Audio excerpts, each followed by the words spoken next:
नमस्कार प्रिय विद्यार्थियों, ऑनलाइन शिक्षण में आपका हार्दिक स्वागत है। कक्षा 8 विषय विज्ञान, अध्याय 9 जंतुओं में जनन। इसी अध्याय के पिछले वीडियो में हमने मानव के जनन के बारे में समझा था। अब हम जंतुओं के जनन के बारे में समझ रहे हैं। हमने उसकी शुरुआत की थी। आज का हमारा शिक्षण बिंदु है जरायुज एवं अंडप्रजक जंतु। हमने जाना कि कुछ जंतु विकसित शिशु को जन्म देते हैं, जबकि कुछ जंतु अंडे देते हैं जो बाद में शिशु में विकसित होते हैं।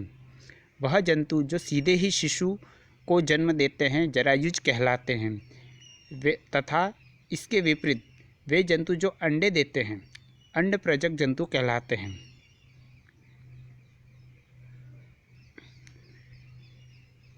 कुछ जंतुओं के अंडों का अवलोकन कर सरल है उनका, क्योंकि उनकी मां के शरीर के बाहर अंडे देती हैं।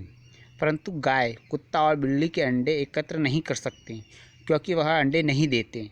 इनमें मां पूर्ण विकसित शिशु को ही जन्म देते हैं, जैसे कि मानव में मादा अपने शिशु को जन्म देती है। यह जरायुज जंतुओं के उदाहरण हैं।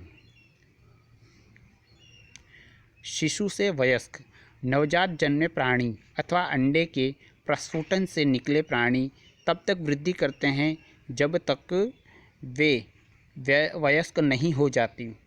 कुछ जंतुओं में नवजात जंतु वयस्क से बिल्कुल अलग दिखाई पड़ते हैं।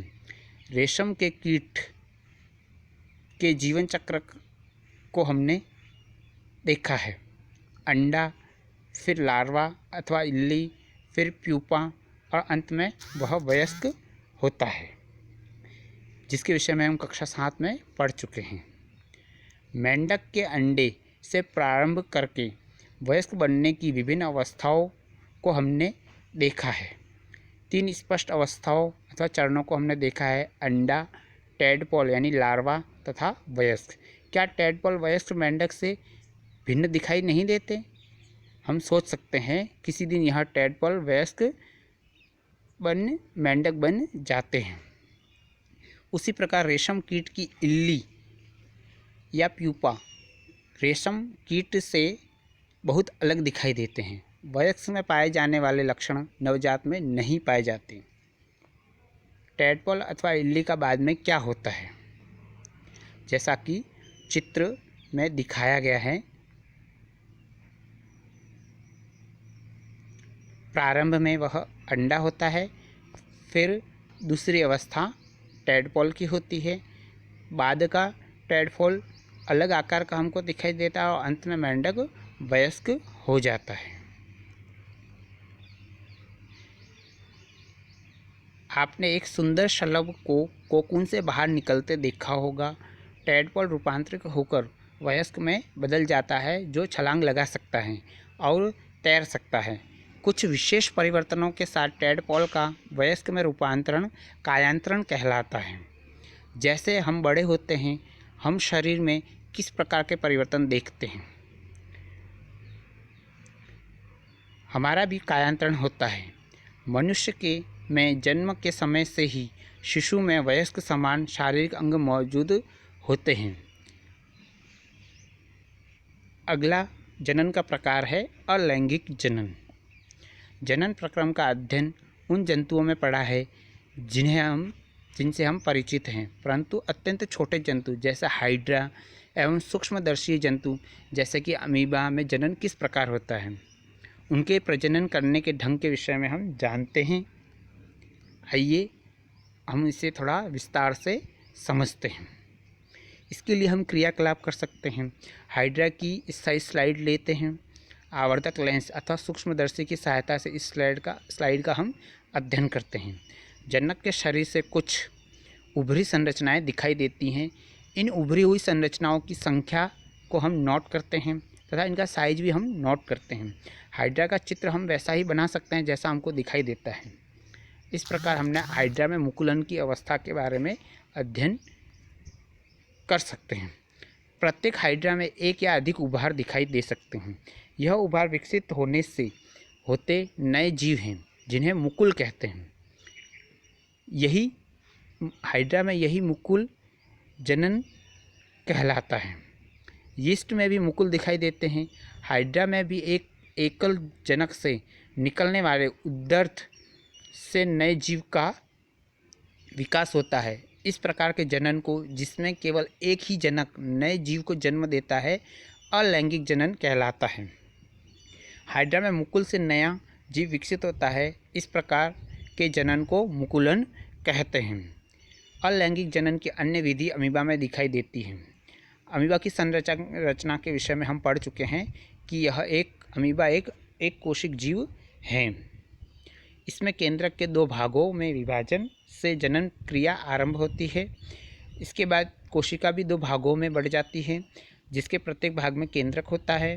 परिणाम स्वरूप एक जनक से 2 अमीबा बनते हैं। इस प्रकार के अलैंगिक जनन को, जिसमें जीव विभाजित होकर 2 संतति उत्पन्न करता है, द्विखंडन कहलाता है, जैसा कि चित्र 9.12 में दिखाया गया है। सर्वप्रथम अमीबा, फिर उसमें मुकुलन होता है। उसमें 2 केंद्रक विभाजित, पहला केंद्रक 2 केंद्रक में विभाजित हो जाता है। इस प्रकार यह मुकुलन की क्रिया संपन्न होती है और इसके 2 भाग अलग अलग हो जाते हैं, यानी कि यह द्विखंडन की क्रिया पूर्ण हो जाती है।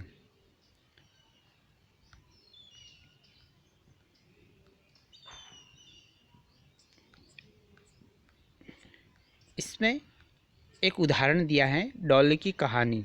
क्लोन किसी समरूप कोशिका या किसी अन्य जीवित भाग अथवा संपूर्ण जीव को कृत्रिम रूप से उत्पन्न करने की प्रक्रिया क्लोनिंग कहलाती है। किसी जंतु की सफलतापूर्वक क्लोनिंग सर्वप्रथम इयान विल्मट और उनके सहयोगियों ने एडिनबर्ग, स्कॉटलैंड के रोजलिन इंस्टीट्यूट में की। उन्होंने एक भेड़ को क्लोन किया जिसका नाम डॉली रखा गया। डॉली का जन्म 5 जुलाई 1996 को हुआ था।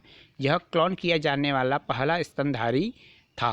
डॉली की क्लोनिंग करते समय फिन डॉर्सेट नामक मादा भेड़ की स्तन ग्रंथि से एक कोशिका एकत्रित की गई। उसी समय स्कॉटिश ब्लैकफेस ईव से एक अंड कोशिका भी एकत्रित की गई। अंड कोशिका से केंद्र को हटा दिया गया। तत्पश्चात डॉर्सेट भेड़ की स्तन ग्रंथि से ली गई कोशिका के केंद्र को स्कॉटिश ब्लैक फेस ईव की केंद्रक विहीन अंड कोशिका में स्थापित किया गया।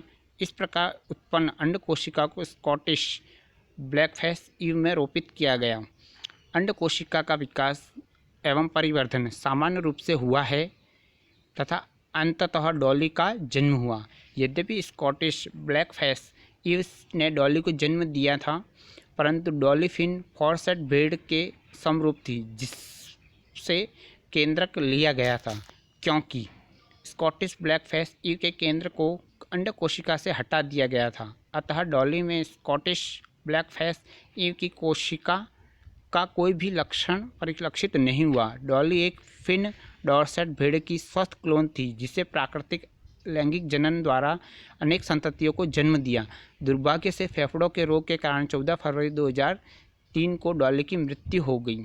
डॉली के बाद स्तनधारियों के क्लोन बनाने के अनेक प्रयास किए गए, परंतु बहुत तो जन्म से पहले ही मर गए तथा कुछ की जन्म के बाद मृत्यु हो गई।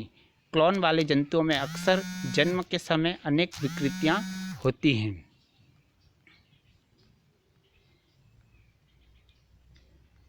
इस अध्याय में प्रमुख रूप से जो वैज्ञानिक शब्द आए हैं वह है अलैंगिक जनन, द्विखंडन, मुकुलन, अंडे, भ्रूण, बाह्य निषेचन, निषेचन, गर्भ, आंतरिक निषेचन, कायांतरण, आंतरिक अंडप्रजक जंतु, लैंगिक जनन, शुक्राणु, जरायुज जंतु, युग्मनज आदि। प्रिय विद्यार्थियों, आपको इन प्रमुख वैज्ञानिक शब्दों को कक्षा कार्य में लिखना है। साथ ही आपने क्या सीखा, इन बिंदुओं को भी कक्षा कार्य में करना है तथा हमेशा की तरह आपको अभ्यास प्रश्नों के उत्तर ढूंढकर अपनी उत्तर पुस्तिका में लिखना है तथा उन्हें याद भी करते रहें। धन्यवाद।